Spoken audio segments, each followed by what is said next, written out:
Sir इसमें एक खास बात ये है कि देखिए वैसे जितने भी आईएएस ऑफिसर्स आए हैं या आएंगे या पिछले जो गए हैं,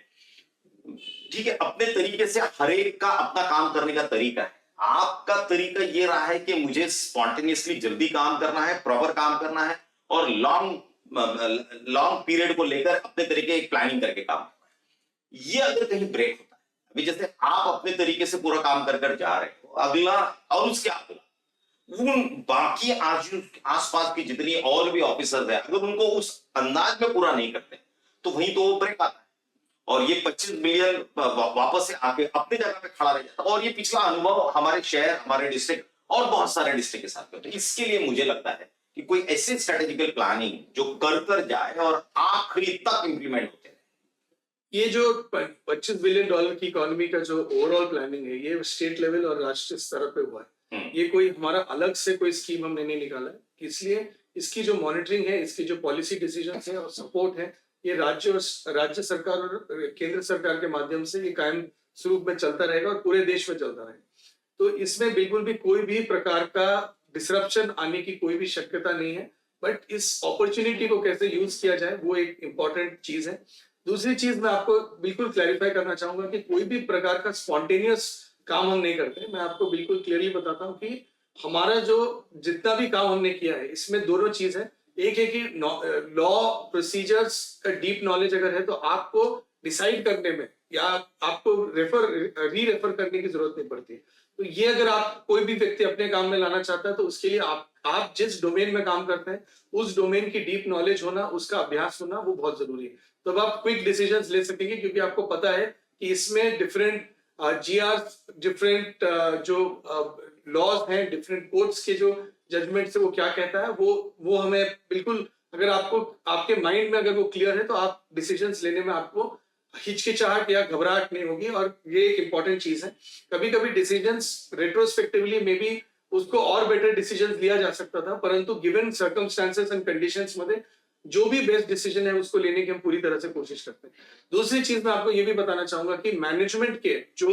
different type of management techniques हैं, एडमिनिस्ट्रेटिव टेक्निक्स हैं, उसका एग्जीक्यूशन हम करने की कोशिश करते हैं। अगर आप हमारे सारी चीजों को अगर आप देखें, एक सिस्टमैटिक लॉ बाउंड काम करने की हमने कोशिश की है, different management and administrative techniques का इम्प्लीमेंटेशन करने की कोशिश की है। ये जो सारी चीजें हमने की है, अगर कोई भी तज्ञ व्यक्ति हो जो कोई भी विद्यापीठ या यूनिवर्सिटी से संबंधित हो, अगर वो स्टडी करे कि ये डिसीजन क्यों लिया गया, कैसे लिया गया, इसका प्रोसीजर क्या था, तो आप रियलाइज करेंगे कि इसमें बहुत सारे थ्योरीज के एग्जीक्यूशन एंड इम्प्लीमेंटेशन आपको यहाँ पे नजर आएंगे। सर एक खास बात जो आपकी बातों में अभी मुझे नजर आई है वो ये है कि आपकी पॉलिसी मेकिंग, यानी मैंने मैक्सिमम जो आपको एक अनुभव देखा है पिछले इस 2.5 साल के टेन्योर में, जितना ज्यादा एआई का इस्तेमाल, जितना ज्यादा चैट जीपीटी का इस्तेमाल, जेमिनी का इस्तेमाल और नए नए टूल्स का इस्तेमाल कर आपने जो एक सिस्टम डेवलप किया है, वो सिस्टम इतनी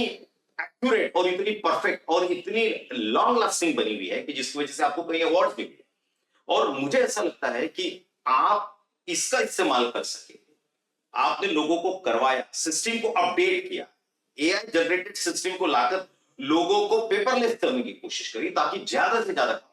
ये काम के पीछे का मकसद क्या है, यानी आप कैसा देखते हैं, यानी आने वाला फ्यूचर कैसा देखते हैं? देखिए, महाराष्ट्र सरकार की एक भूमिका भी रही है कि स्पीड विद एक्यूरेसी। करेक्ट। तो RTS, right to services act जब 2015 में लागू हुआ तो उसमें स्पीड की बात की और हमको एक बहुत बड़ा चैलेंज है कि एक्यूरेसी की, ऐसा नहीं कि हम गलत डिसीजंस दें और लोगों को अपील में जाना पड़े। तो ये एक बहुत बड़ी और इंपॉर्टेंट चीज है। आर्टिफिशियल इंटेलिजेंस की जब टूल्स है,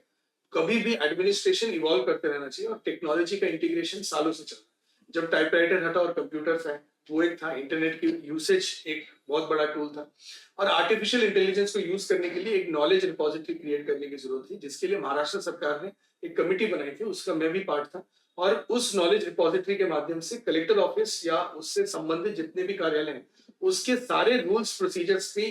के लिए एक नॉलेज रिपोजिटरी, जो हम रेवेन्यू ऑफिसर्स हैंडबुक बोलते हैं या कलेक्टर्स हैंडबुक बोलते हैं, वो महाराष्ट्र सरकार ने बनाई थी। अब इसको जब हम एआई के टूल से इंटीग्रेट करते हैं तो कोई भी केस जब हमारे सामने आता है तो उसमें हम ऐसे इमीडिएटली डिसीजन तक पहुंच सकते हैं जो नॉट जस्ट स्पीड में हम डिसीजन ले सकते हैं बट एक्यूरेट डिसीजंस भी हम ले सकते हैं। एक बहुत बड़ा काम इस संदर्भ में सरकार के माध्यम से की गई है और उसको हम लोगों ने यहाँ पर एग्जीक्यूट करने की कोशिश की, जिसका परिणाम ये हुआ कि जो 17,000 के आसपास केस फाइल्स एक कलेक्टर ऑफिस में चलते थे, आज वो ऑन एवरेज बेसिस 700 से 800 के रेंज में कलेक्टर ऑफिस में फाइल्स रहती है और 800 फाइल्स ऑलमोस्ट 100 लोग के टेबल पे रहती है। तो एक एवरेज फाइल डिस्पोजल मतलब निवेदन आने से फाइनल डिस्पोजल तक हम लोग 10 साढ़े 10 दिन इंक्लूडिंग हॉलीडेज इस पीरियड में हम एवरेज पीरियड ला सके और इसका परिणाम ये रहा है कि फास्ट डिस्पोजल के साथ साथ एक्यूरेट डिस्पोजल के वजह से जो रेपिटेटिव फाइल है, मतलब एक let's say sub division officer ने वो फाइल देखा, उसके बाद वही फाइल मैं एज डिस्ट्रिक्ट कलेक्टर देख रहा हूँ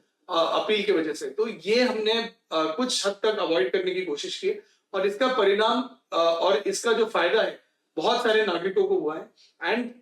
इसके वजह से कलेक्टर ऑफिस की लेबर प्रोडक्टिविटी इंक्रीज की है, इसके वजह से एफिशिएंसी इंक्रीज की है, इफेक्टिवनेस इंक्रीज की है, गवर्नमेंट के रूल्स एंड रेगुलेशंस और सम्मानीय न्यायालय के निर्णय का एग्जीक्यूशंस बड़े पैमाने पे इंप्रूव हुआ है और यही कोशिश हमारी है कि गुड गवर्नेंस जो एक विजन है आदरणीय मुख्यमंत्री और आदरणीय प्रधानमंत्री महोदय का, महाराष्ट्र ने भारत सरकार का, गुड गवर्नेंस का एक अच्छा उदाहरण जलगांव बने और ये कंटिन्यूअस इंप्रूवमेंट है। ऐसा नहीं है कि मैं हूं तब तक ही गुड गवर्नेंस, और ये कंटिन्यूड प्रोसेस है और ये मुझे पूरा विश्वास है कि चलता रहे।